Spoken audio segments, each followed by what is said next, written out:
ইন্নাল হামদালিল্লাহ নাহমাদুহু ওয়া নাস্তাঈনুহু ওয়া নাস্তাগফিরুহু ওয়া নু'মিনু বিহি ওয়া নাতাওয়াক্কালু আলাইহি ওয়া নাউযু বিল্লাহি মিন শুরুরি আনফুসিনা ওয়া মিন সাইয়্যাতি আমালিনা মান ইয়াহদিহিল্লাহু ফালা মুদিল্লা লাহু ওয়া মান ইউদ্লিল ফালা হাদিয়া লাহু ওয়া আশহাদু আল লা ইলাহা ইল্লাল্লাহু ওয়া আশহাদু আন্না মুহাম্মাদান আবদুহু ওয়া রাসূলুহু আম্মা বা'দ فإن خير الحديث كتاب الله وخير الهدي هدي محمد صلى الله عليه وسلم وشر الأمور محدثاتها وكل محدثة بدعة وكل بدعة ضلالة وكل ضلالة في النار أما بعد وقال الله عز وجل إن عدة الشهور عند الله 12 شهرا في كتاب الله يوم خلق السماوات والأرض منها 4 حرم ذلك الدين القيم সম্মানিত দূরের ও কাছের দর্শক ও শ্রোতামণ্ডলী, আল্লাহ রাব্বুল আলামিনের অশেষ মেহেরবানিতে আমরা আমাদের রিয়াদস্থ বাথা ইসলামিক সেন্টার কর্তৃক আয়োজিত আমাদের নিয়মিত ধারাবাহিক ক্লাসে আজকে আমরা উপস্থিত। আজ 28শে জামাদিউল আখের 1446 হিজরি মুয়াফেক বা মোতাবেক 30শে ডিসেম্বর 2024 রোজ সোমবার। তো আজকে ডিসেম্বরের 30 তারিখ চলে গেল, এই তো আর কিছুক্ষণের মধ্যেই পড়ে যাবে 31 তারিখ, 31শে ডিসেম্বর, মানে 2024 অতিবাহিত হয়ে যাবে আর শুরু হবে 2025। ঐতিহাসিক দিন বলা যায়। তো আমি একটা আয়াত পেশ করেছি আপনাদের সামনে সূরা তাওবার। সেখানে আল্লাহ রাব্বুল আলামিন বলছেন যে নিশ্চয়ই আল্লাহর লাওহে মাহফুজে, আল্লাহর বিধানে 12 মাসের হিসাব আকাশমণ্ডলী এবং জমিনের সৃষ্টির সূচনা থেকেই রয়ে গেছে। 12 মাসের হিসাব, 12 মাসের হিসাব শুরু থেকেই আছে, সৃষ্টির শুরু থেকেই চলছে। এর মধ্যে 4টি মাস হচ্ছে হারাম মাস, মিনহা আরবাতুন হুরুম, 4টি মাস হচ্ছে হারাম। যালিকাদ দীনুল কাইয়্যিম, আর এটাই হচ্ছে বিধিবদ্ধ সঠিক দিন। ফালা তাযলিমু ফীহিন্না আনফুসাকুম, এটাও আল্লাহ রাব্বুল আলামিন সতর্ক করলেন তার বান্দাকে যে তোমরা এই মাসগুলাতে বা তোমরা কখনোই 12 মাসে তোমরা নিজেদের ওপরে জুলুম করবে না। এনে তাহলে আল্লাহর নির্দেশনা সূচনা লগ্ন থেকে কোন মাসের হিসাবের কথা বলা হয়েছে? এটা কি আসলে চন্দ্র মাস নাকি সূর্য মাস? আমাদের পার্থক্য বুঝতে হবে। চন্দ্র মাসের একটা হিসাব আছে, আর একটা হচ্ছে সূর্য মাসের হিসাব, সৌর বৎসর হিসাব। তো প্রাকৃতিক শরীয়তের বিষয়ে আমরা পরে আসি, কিন্তু প্রাকৃতিক বাস্তবসম্মত বাহ্যিক যেটা স্বাভাবিক, যেটা সাধারণত বোঝা যায়, এটা কোন সনের সাথে সম্পর্ক? আমাদের এই যে সব গণনা হিসাব কোন সনের সাথে সম্পর্ক? চন্দ্র মাসের সাথে। কারণ চন্দ্র উঠলে বোঝা যায় এটা। চাঁদের কিন্তু নাম আছে, 3টা নাম সাধারণত। কয়টা? 3টা নাম। যদি একেবারে চন্দ্র উঠে, নতুন চাঁদকে কি বলে আরবিতে? হেলাল। আর পূর্ণিমার চাঁদকে বদর, বদর। আর সাধারণ চাঁদকে কি বলা হয়? কামার। তো সানা আল কামারিয়া বলা যায়, সানা আল কামারিয়া আরবি, হিজরিও এটা হচ্ছে সানা আল কামারিয়া হিসেবে। তো দেখেন তাহলে বাহ্যিক এটা সবাই, মুসলিম কাফের সবাই এটা বোঝে। চাঁদ ওঠা, তারপরে মাঝে মাঝে পূর্ণিমা, এটা পূর্ণিমা কাফের মুশরিকরা বলে না? তো ওটা কি পূর্ণিমা কখন হয়? ওটা কি শুরুতে না শেষে না কোন সময় হয়? এটা একটা মাসেই তো, এক মাসের মধ্যেই তো চাঁদ উঠে আর ডুবে। তাহলে কই যাবে তোমরা? এই আরবি সন হিজরীয় সনের সাথে না মিল করে, এটাই তো আমাবস্যা। এটা চাঁদ শেষ হলেই তো না আমাবস্যা হবে তোমাদের। হিন্দুরাও যদি তাহলে মানতে হবে এইটাকে, এটা এটা তাহলে যুক্তিতে ধরে, বাস্তবতার দাবি। আর শরীয়তের তো অবশ্যই স্পষ্ট যে শরীয়তের যে সব মনে করেন হুকুম আহকাম ইবাদত বান্দেগি শরীয়তের সব এই চন্দ্র মাসের সাথে সম্পৃক্ত। যেমন আল্লাহ রাব্বুল আলামিন যে এই যে রমজান মাসে আল্লাহ সিয়াম ফরজ করেছেন, শাহর রমাদান আল্লাযী উনজিলা ফীহিল কুরআন হুদাল লিন্নাসি ওয়া বাইয়িনাতিম মিনাল হুদা ওয়াল ফুরকান ফামান শাহিদা মিনকুমুশ শাহর ফালিয়াসুম। তো এটা কোন মাস? জানুয়ারি ফেব্রুয়ারি মিলবে রমজান মাসে। তাহলে তাহলে তাহলে কোন মাসকে হিসাব করতে হবে? আমাদের আরবি মাস হিজরিও মাসকে হিসাব করতে হবে। তারপরে আল হাজ্জু আশহুরুম মালুমাত, যে হজের রয়েছেন একেবারে নির্ধারিত মাস, তো সেগুলা কি জানুয়ারি ফেব্রুয়ারি মার্চ এপ্রিল মের মধ্যে কোনো নির্ধারিত, নাকি আল্লাহ রাব্বুল আলামিনের দেওয়া সেই শাওয়াল জিলকাদা জিলহিজ্জা জিলহজ মাসের হজ? তারপরে এই যে আইয়ামে বীদের যদি আপনি রোজা রাখতে চান, তাহলে কোন তারিখের আপনি 13, 14, 15 রোজা রাখবেন? হ্যাঁ, তাহলে আমরা মুসলমান। তো বাস্তবতা এবং যেটা প্রাকৃতিক সেটাও দাবি করে যে এটা চন্দ্র মাসের হওয়া উচিত। আর মুসলমানদের তো আরও বেশি সব এবাদত। তারপরে ঈদ কয় তারিখে? হ্যাঁ, তারপরে 10 তারিখ। তারপরে জিলহজ মাসের প্রথম 10 তারিখ, এটা যে ফজিলত, এগুলো সব মিলা আমাদের আসলে চন্দ্র মাসের সাথে সম্পর্ক। এটাই প্রাকৃতিক, এটাই হচ্ছে এটা হচ্ছে বাস্তবসম্মত। এটাই আমাদের আসলে শরীয়তের এবং দিনের মাস, সেই দিকে আমাদেরকে খেয়াল করতে হবে। তো এর থেকে এড়িয়ে আমরা আসলে সে অন ইসলামিক কৃষ্টি কালচারের দিকে চলে গেছি, তাদের হিসাবের দিকে চলে গেছি, বিধর্মীদের হিসাবের দিকে চলে গেছি। সেটা হচ্ছে কি যে আজকে যে 30শে ডিসেম্বর অতিবাহিত হলো, 31শে ডিসেম্বর, তারপরে আবার 31শে ডিসেম্বরের 31st নাইট আসবে আগামী রাত। সেই দিকে আমরা চলে গেছি। আমরা কি আসলে এই হিজরীয় নববর্ষ পালন করি? তো হিজরীয় নববর্ষ যদি পালন না হয়, আমাদের সালাফে সালেহিন নবী সাল্লাল্লাহু আলাইহি সাল্লাম থেকে শুরু করে সাহাবাই কেরাম, তাবিনে কেরাম, আইম্মাই কেরাম যদি হিজরীয় নববর্ষ পালন না করে থাকে, তাইলে আমরা কিভাবে খ্রিস্টীয় নববর্ষ পালন করতে পারি? প্রশ্ন। ওরকমই পহেলা বৈশাখ, বাংলা সন হিসেবে আমরা পহেলা বৈশাখ কিভাবে পালন করতে পারি? এটা পালনীয় নয়, এটা পালনের কোনো সুযোগ নেই। বরং আমাদের উচিত হবে যে আমাদের দিনকে আঁকড়িয়ে ধরা।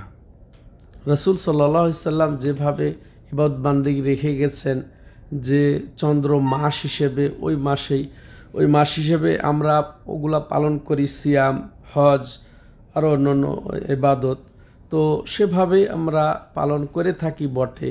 কিন্তু হিসাবটাও ওইভাবেই যদি করি, সমস্যা কোথায়? সমস্যা নাই, কিন্তু আমাদের ইমানের দুর্বলতা। তাহলে এই জন্য আমাদের উচিত হবে কি, যে প্রথমত আমাদেরকে হিজরীয় শনি ব্যবহার করতে হবে, এটাকে অগ্রাধিকার দিতে হবে। ইংরেজি শনি যে ব্যবহার হয়, খ্রিস্টীয় শনি যে সবাই ব্যবহার করে দুনিয়ার একযোগে, এটাও কিন্তু নয়, তাই না? যেমন দেখেন কলকাতা, দেখেন বাংলা শনিরই প্রভাব বেশি, হ্যাঁ, বাংলা শনির প্রভাব বেশি। তেমন দেখবেন অন্যরাও কিন্তু তাদের নিজস্ব শোন ব্যবহার করে থাকে, যদিও এটা ব্যবহার করে থাকে। এখন তাইলে আমাদের এটা আমরা একমত হতে হবে যে আমাদেরকে আমাদের এই চন্দ্র সন, চন্দ্র মাস অনুযায়ী ব্যবহার এটা আমাদের করতে হবে, এটার প্রতি মহব্বত থাকতে হবে। এটা হচ্ছে ইমানের দাবি।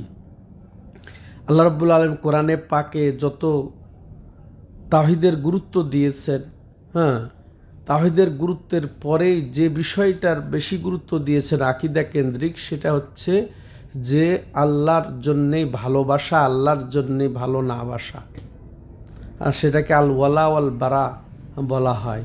হ্যাঁ, তো আল্লাহর জন্যেই মহাব্বত, আল্লাহর জন্যেই ঘৃণা, এটা ইব্রাহিমী ধর্মমত, এটা হচ্ছে নবী মুহাম্মদ সাল্লাল্লাহু আলাইহি সাল্লামের ধর্মমত। তাহলে আমরা আল্লাহ প্রদত্ত, রসুল প্রদর্শিত যে বিধি বিধান, হুকুম আহকাম, যে হিসাব গণনা পর্যন্ত, এগুলোকেই আমরা ভালোবাসবো, এগুলোকে আমরা পছন্দ করব। এর বিপরীতে কাফের মুশরিকদের যেগুলা কৃষ্টি কালচার ভিত্তিক বা তাদের দিন বা ধর্ম ভিত্তিক যেগুলা এই চিন্তা চেতনা ধর্মমত, সেগুলোর প্রতি ঘৃণা আসবে, মহব্বত আসতেই পারে না। সন গণনার একটি বিষয় হচ্ছে যে যেটা আমরা ইংরেজি সন ব্যবহার করে থাকি, এটা অমুসলিমদের ধর্মীয় একটা কালচার হিসেবে, ধর্মীয় একটা বিধান হিসেবে তাদের দাবি। যদিও ঈসা আলাইসাল্লামের জন্ম থেকে এটা তারা দাবি করে থাকে, কিন্তু ঈসা আলাইসাল্লামের জন্মও কিন্তু একমতে নয় যে এই তারিখেই জন্মগ্রহণ করেছে। সেই হিসেবেই যে বড়দিন উদযাপন হয়ে গেল, ক্রিসমাস ডে যে পালিত হয়ে গেল, এটাও একটা হাওয়ার ওপরে, ঐক্যমতের ভিত্তিতে নয়। ঐক্যমত নয় যে কেউ যে এই তারিখেই ঈসা আলাইহিস সালামের জন্ম, কোন সনে কোন থেকে শুরু হয়েছে, এটা কেউ ঠিকমতো কেউ লেখে নাই, নির্ভরযোগ্য কোনো সূত্র নাই, এতে সূত্র নাই। তারপরেও কিন্তু এটা মেনে চলছে তারা। খ্রিস্টানদের এটা এক কথায় প্রবর্তন, তাদের ওই বিশ্বাস অনুযায়ী যে এই তারিখে বা এই মাসে বা এই বছরে ঈসাকে, ওরা ঈসা তো বলে না যে যিশু খ্রিস্টর জন্মগ্রহণ করেছে, বা তারা বলে কি ঈসা আল্লাহর পুত্র ওই তারিখে জন্মগ্রহণ করেছে। তার অনুযায়ী তারা ওই ডেট বা তারা সন প্রবর্তন করে নিয়েছে এবং ওই অনুযায়ী তারা হিসাব নিকাশ করে থাকে। তো তাহলে ওদের এটা ধর্মীয় বিশ্বাস অনুযায়ী। তো তাহলে আমাদের সেই ক্ষেত্রে একমত পোষণ করা উচিত না বিরোধিতায় থাকা উচিত? এটা ইমানের দাবি। আর বললাম যে আকীদার তাওহীদের পরেই সবচেয়ে বেশি কোরআনে যা উল্লেখ রয়েছে এই বিষয়টা, ইহুদি খ্রিস্টানদের সাথে যে এটা বন্ধুত্ব স্থাপন করা যাবে না। লেনদেন বিষয়টা আলাদা, ব্যবসা বাণিজ্যর বিষয় আলাদা, কিন্তু তাদের সাথে আন্তরিকতা, তাদের সাথে হৃদ্রতা, মিত্রতা, এটা আমাদের জন্য হারাম করে রেখেছেন আল্লাহ রাব্বুল আলামিন। তো সেই হিসেবে তাদের এই তারিখকে অগ্রাধিকার দেওয়া, তাদের সনকে অগ্রাধিকার দেওয়া তাদের ভালোবাসার বহিঃপ্রকাশ। একের বেমালুম ভুলে যাওয়া, সে আপনার নবীর হিজরতকে কেন্দ্র করে এই সন প্রবর্তন করেছেন আমিরুল মুমিনিন উমর ইবনুল খাত্তাব রাদিয়াল্লাহু তাআলা আনহু, তাহলে এটা সুন্নাত, এটা প্রবর্তন করেছে আমিরুল মুমিনিন। তো হিজরীয় সন ব্যবহার এটা সুন্নাত, এটা মুসলমানদের জন্য এটা হক, মুসলমানদের প্রতি এটা দাবি যে তারা এই সন ব্যবহার করবে, এটা চালু রাখবে নিজেদের মধ্যে, কারণ তার ইবাদত বান্দেগি সব এর ভিত্তিতে হয়ে থাকে। তাহলে ব্যবহারিক ক্ষেত্রে, বৈষয়িক ক্ষেত্রে এটাও ব্যবহার করাতে কোনো বাধা নেই। হ্যাঁ, এখন যে বলবেন যে এটা এখন বর্তমানে এখন আন্তর্জাতিক পর্যায়ে এই খ্রিস্টীয় সনটা প্রবর্তন হয়ে আছে, তাদের সাথে ব্যবসা বাণিজ্যের লেনদেনের জন্য সেটা সুবিধা হয়, ঠিক আছে, সুবিধা হয়, ব্যবহার করেন, সেক্ষেত্রে জায়েজ হবে। হ্যাঁ, এখন নিরুপায়ের ক্ষেত্রে তারপরেও কিভাবে আমরা আমাদের যেটা আসল প্রাকৃতিক বাহ্যিক বাস্তবসম্মত সহ আমাদের যেটা ধর্মের সাথে দিনের সাথে যার সম্পর্ক, সেটা কিভাবে আমরা বাদ দিয়ে দিতে পারি। বাদ দিলে এটা ইমানের দুর্বলতা, বা কেউ যদি এটাকে অবজ্ঞা করে, অনীহা করে, ঘৃণা করে হিজরীয় সনকে, হ্যাঁ, সেই তার ইমান থাকবে কিনা এটা তাকে ভাবতে হবে, তাহলে আমি আজকে লম্বা করব না, যেহেতু আমার গলার অবস্থা অনুকূল নয়, সেই হিসেবে আমি সংক্ষেপে এই কথাটাই বলবো যে এটা আসলে এক কথায় বলা যায় এটা হিন্দু বা অমুসলিমদের কৃষ্টি কালচারেরই অন্তর্ভুক্ত। যে মিলাদুন নবী বা যেমন আমাদের যারা ভুল করে পালন করে, তেমন মিলাদে ঈসা অনুযায়ী তারা এটা ভুল করে পালন করে। ওদের ধর্ম মতেও কিন্তু এটা বিধিবদ্ধ নয়। আমাদের যেমন প্রকৃত ইসলামে মিলাদুন্নবী উদযাপন করা কি বৈধ, তো এই খ্রিস্টানদের কাছেও এটা অবৈধ, কারণ ওদেরও ঠিক নেই, তো মিলাদের ঠিক নেই, জন্মের ঠিক নেই, ঈসা আলাইহিস সালামের জন্মের তারিখের সনের ঠিক নেই। অতএব ওদের ধর্মমত অনুযায়ী এটা অবৈধ, তাহলে অবৈধের ওপরে অবৈধ, তাই না? অবৈধের ওপরে অবৈধ। আর তাহলে কমপক্ষে ওদের মধ্যে আবার অনুপ্রবেশ করা, বেদাতের উপরে বেদাত, ওদের ধর্মের মধ্যে অনুপ্রবেশকৃত একটা কৃষ্টি কালচার অনুযায়ী এটা এখানে উৎসব পালন হয়। বা এই যেটা নববর্ষ, এক কথায় গত সপ্তাহে আপনারা শুনেছেন যে আল্লাহ রাব্বুল আলামিন কি বলেছেন, যে ওয়াল্লাযীনা লা ইয়াশহাদুনা জুর, ওরা তারাই, অর্থাৎ ও মুমিনরা তারাই যারা জুরে অংশগ্রহণ করবে না, হ্যাঁ, জুরে উপস্থিত হবে না। আর এটা কি দহাক, তারপরে মুজাহিদ, হ্যাঁ, আব্দুল্লাহ ইবনে আব্বাসের সূত্রে যেটা ইমাম তাবারি উল্লেখ করেছেন, এর উদ্দেশ্যই হচ্ছে যে লা ইয়াশহাদুনা আয়াদাল কুফার, হ্যাঁ, লা ইয়াহদুরুনা আয়াদাল কুফার, অর্থাৎ এই মুমিন তারাই যারা যে কাফেরদের উৎসবে অংশগ্রহণ করে না। এটা এই উৎসব, এই যে নববর্ষের উৎসব, এটা কাদের? তাহলে অমুসলিমদের। আর মুমিনদের নেচার বর্ণনা করছেন, সিফত বর্ণনা করছেন, বৈশিষ্ট্য বর্ণনা করছেন স্বয়ং আল্লাহ, যে এরা কখনো কাফের মুশরিকদের উৎসবে শরিক হবে না। তাহলে মিল হলো আমাদের কর্মকাণ্ডের, হ্যাঁ। আর ওরা যা পালন না করে তার চেয়ে বেশি এরা উৎসাহী মুসলিমরা। অত দুঃখজনক হলেও সত্য যে কাফের মুশরিক অভ্যর্থনা জানানোর আগে এরাই অভ্যর্থনা জানিয়ে বসে আছে, শুভেচ্ছা জানিয়ে বসে আছে। বা এক মুসলিম আর এক মুসলিমকে নববর্ষের শুভেচ্ছা দেওয়ার জন্য এখন পাগল হয়ে যাবে কালকে, কে কাকে আগে দিতে পারে, খুবই ভয়ানক। তবে এখানে একটা কথা, যে আপনি কখনোই কাউকে শুভেচ্ছা দিবেন না, দেওয়া নিষেধ, হারাম। আপনি মুসলিম, খবরদার এই খ্রিস্টীয় নববর্ষে হোক আর পহেলা বর্ষে হোক, এমনকি হিজরিও নববর্ষে হোক, আপনি কাউকে শুভেচ্ছা দিবেন না। কাউকে শুভেচ্ছা দেওয়া এটা হারাম, নাজায়েজ, ঐক্যমতে, আহলে সুন্নাত ওয়াল জামাতের ঐক্যমতে। এই কোনটা আরও ঐক্যমত, যে অমুসলিমদের যে কোনো উৎসবে অংশগ্রহণ করাটাই হচ্ছে হারাম, নিষিদ্ধ, এটা ঐক্যমত। আর এই যে নববর্ষের এই আয়োজনেও এটা অংশগ্রহণ করাটা বা শুভেচ্ছা জানানোটাও নিষিদ্ধ। হ্যাঁ, যদি এসব কৃষ্টি কালচারে যদি কুফরি পর্যায়ে না যায়, তারপরেও এটা কাবিরা গুনাহ হবে। হ্যাঁ, এই শুভেচ্ছা জানানো, আর আপনি কি এই শুভেচ্ছা জানানো কোন আকীদা, এটাকে আপনাকে চিন্তা করতে হবে। ওরা শুভেচ্ছা জানাচ্ছে, কাফের মুশরিকরা একজন আরেকজনকে, কিসে? তাদের আকীদা ভিত্তিতে, তাদের আকীদা মত অনুযায়ী যে এই তারিখে যীশু খ্রিস্ট জন্মগ্রহণ করেছে আল্লাহর দ্বারা, আল্লাহর ঔরসে, ম্যারির গর্ভে। এই আকিদা অনুযায়ী তারা ওই দিন নববর্ষ বা ওই দিন বড়দিন ক্রিসমাস ডে পালন করছে। ওরা নিজে একজন আরেকজনকে তারা শুভেচ্ছা দিচ্ছে, সেটা ওদের আকিদা অনুযায়ী। কিন্তু আপনি ওদের আকিদা অনুযায়ী ওদেরকে আপনি শুভেচ্ছা দিবেন? আপনি যদি জানেন, এটা জেনে বুঝে হলে তো আপনার ঈমান থাকবে। আর যদি না জানেন, তারপরেও কিভাবে আপনি তাদেরকে শুভেচ্ছা জানাবেন? কিভাবে আপনি শুভেচ্ছা জানাবেন তাদেরকে?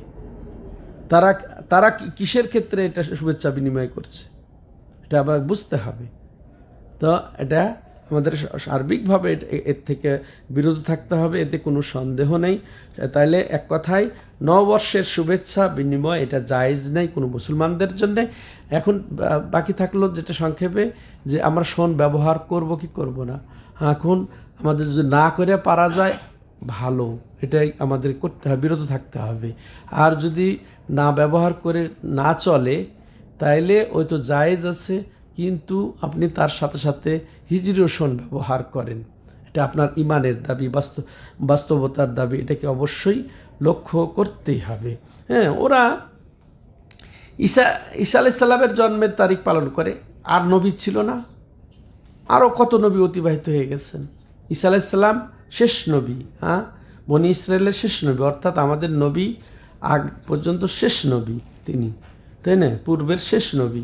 কত নবী অতিবাহিত, কয়টা তাহলে আপনি করেন, উদযাপন করেন, উৎসব পালন করেন? তাহলে এক কথাই এটা এখান থেকে ওই যে সুবিধার্থে আপনি এটা ব্যবহার করতে পারেন।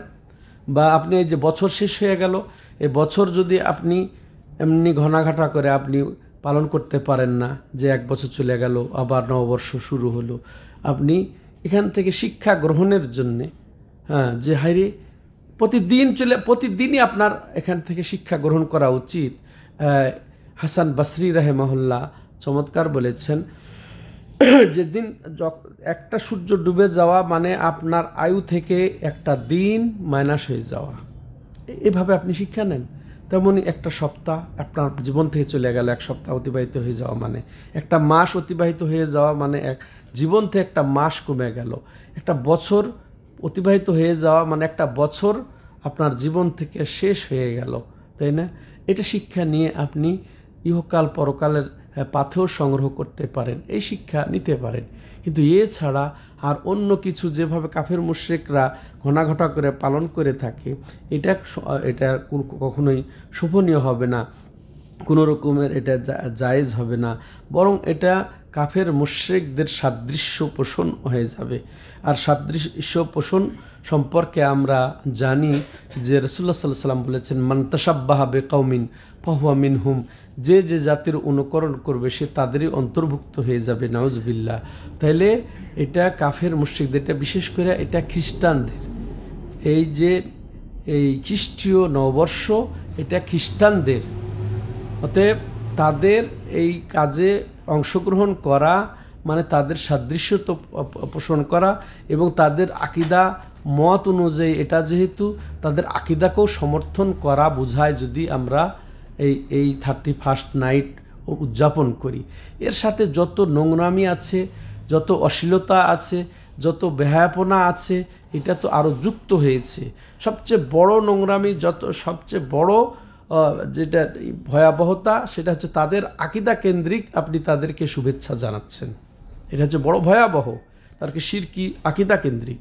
আর সেখানে আবার এই শুভেচ্ছা বিনিময়ের নামে, আনন্দ ফুর্তির নামে আরও কি নারী পুরুষের অবাধ বিচরণ, অবাধ তাদের শুভেচ্ছা জ্ঞাপন, ওই রাত্রিতে আর না ঘুমিয়ে সারা রাত কীভাবে কে কোথায় কাটায়, কার সাথে তা আপনার ছেলে বের হয়ে গেল, কাকে নিয়ে, আপনার মেয়েটা, আপনার বোনটা, আপনার আত্মীয় কার সাথে চলে গেল, এটা আপনি দায়িত্বশীল। আপনাকে জবাবদিহি করতে হবে অবশ্যই। এটা আপনাকে চিন্তা করতে হবে নতুনভাবে। অতএব সম্মানিত দর্শক ও শ্রোতামণ্ডলী, যেখান থেকে শুনবেন, তাদের প্রতি আমার পরামর্শ এবং অনুরোধ যে এই বিষয়ে অবশ্যই আপনি চিন্তা করবেন যে এই মূল কথা, এটা তো আমাদের মোটেও সম্পর্ক নেই এটা ইসলামের সাথে, এটা অমুসলিম কৃষ্টি কালচার বা ধর্মীয় কৃষ্টি কালচার ভিত্তিক এটা নববর্ষ। এখানে মুসলমানদের কোনো দখল নেই। এমনকি আপনার হিজরীয় নববর্ষও আপনি এটা পালন যেহেতু করতে পারেন না, সেটাকে কিভাবে আপনি পালন করবেন সেটা একটু আপনি চিন্তা করবেন। এই প্রশ্ন ছুড়ে দিয়েই আমি আজকে কথা শেষ করছি। আল্লাহ রাব্বুল আলামিন আমাদেরকে আমাদের দ্বীনের উপরে অটল থাকার তৌফিক দান করেন। আল্লাহ আমাদের দ্বীনকে নিয়ে আমাদেরকে গর্ব করার তৌফিক দান করেন। দ্বীনের যেগুলা বিধি বিধান হুকুম আহকাম কৃষ্টি কালচার রয়েছে, যেগুলা উৎসব রয়েছে, দুইটা ঈদ আমাদের জন্যে, তৃতীয় হচ্ছে জুমা, এর মধ্যেই আমাদেরকে আল্লাহ রাব্বুল আলামিন সীমাবদ্ধ রাখেন। এর দ্বারাই আমাদেরকে যেন সন্তুষ্ট রাখেন, এর অতিরঞ্জিত সীমা লঙ্ঘন যেন আমরা না করি। এক্ষেত্রে আমরা কেউ কাউকে সহযোগিতা করব না এই যে অনইসলামিক কৃষ্টি কালচার উদযাপনের ক্ষেত্রে, উৎসবের ক্ষেত্রে, বরং আল্লাহ যেটা হুকুম দিয়েছেন তাআওয়ানু আলাল বিররি ওয়াত তাকওয়া, তোমরা একজন আরেকজনকে যত নেকির কাজ কল্যাণের কাজে সহযোগিতা করো, তারপরে আর কিসের তাকওয়ার কাজে। আর খবরদার তোমরা একজন আরেকজনকে গুনহার কাজে, সীমা লঙ্ঘনের কাজে সহযোগিতা করবে না। তো এটাই আমাদের ভিত্তি হোক, এটাই আমাদের নীতি হোক। আল্লাহ আমাদেরকে তৌফিক দান করেন, আল্লাহ আমাদের গুনাহ খাতা মাফ করে দেন, আমাদের সকল মুমিন মুসলমানদেরকে আল্লাহ রাব্বুল আলামিন হেফাজত করেন। আমাদের মুসলিম দেশগুলা, বিশেষ করে আমাদের দেশ সৌদি আরবকে অমুসলিমদের যত রকমের চক্রান্ত রয়েছে, আমাদের শত্রুদের যত রকমের চক্রান্ত রয়েছে, সেই চক্রান্ত থেকে আল্লাহ রাব্বুল আলামিন যেন হেফাজত করেন। তাদেরকে তাদের মধ্যে আল্লাহ রাব্বুল আলামিন ব্যস্ত করে দেন এবং তাদেরকে নাস্তানাবুদ করে দেন, তাদেরকে বরং হালাক করে মুমিনদের চক্ষু শীতল করেন, অন্তরকে ঠান্ডা করে দেন। আল্লাহ রাব্বুল আলামিন যেখানে নির্যাতিত মুসলমান, তাদেরকে আল্লাহ রাব্বুল আলামিন যেন সহায় হন এবং বিশেষ করে আমাদের দেশকে আল্লাহ রাব্বুল আলামিন হেফাজত করেন। কালকেও একটা স্পর্শকাতর দিন কি হবে আল্লাহ, তুমি আমাদের মধ্যে সর্বশ্রেষ্ঠ সেরা যারা, তাদেরকে তুমি আল্লাহ রাব্বুল আলামিন যাদেরকে তুমি পছন্দ করো তোমার দ্বীনের জন্যে, তোমার বান্দাদের জন্যে, তাদেরকে তুমি দায়িত্ব দিয়ে আল্লাহ রাব্বুল আলামিন আমাদের দেশকে স্থিতিশীল করো এবং এটা যেন উর্বর করে দাও তোমার দ্বীন সুপ্রতিষ্ঠিত হওয়ার জন্যে, তোমার তাওহীদের জন্যে, তোমার সঠিক দ্বীন বাস্তবায়নের জন্যে।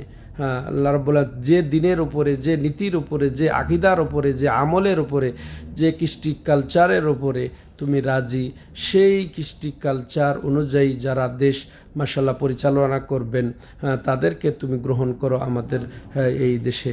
আল্লাহ রাব্বুল আলামিন তৌফিক দাতা। হাদা হুয়া ওয়া সাল্লাল্লাহু আলা নবিনা মুহাম্মদ ওয়া আলা আলিহি ওয়া সাহবিহি আজমাইন। সুবহানাকাল্লাহুম্মা ওয়া বিহামদিকা আশহাদু আল্লা ইলাহা ইল্লা আনতা আস্তাগফিরুকা।